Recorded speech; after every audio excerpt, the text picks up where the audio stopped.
pejabat terkait, meliputi kegiatan berupa sosialisasi SPIP kepada pegawai melalui apel dan rapat bulanan.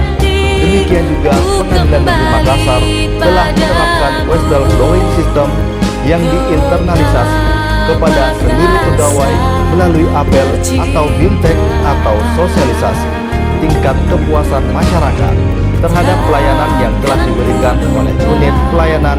Maka Pengadilan Negeri Mahkamah Agung, zona integritas WBK harus WBBM pasti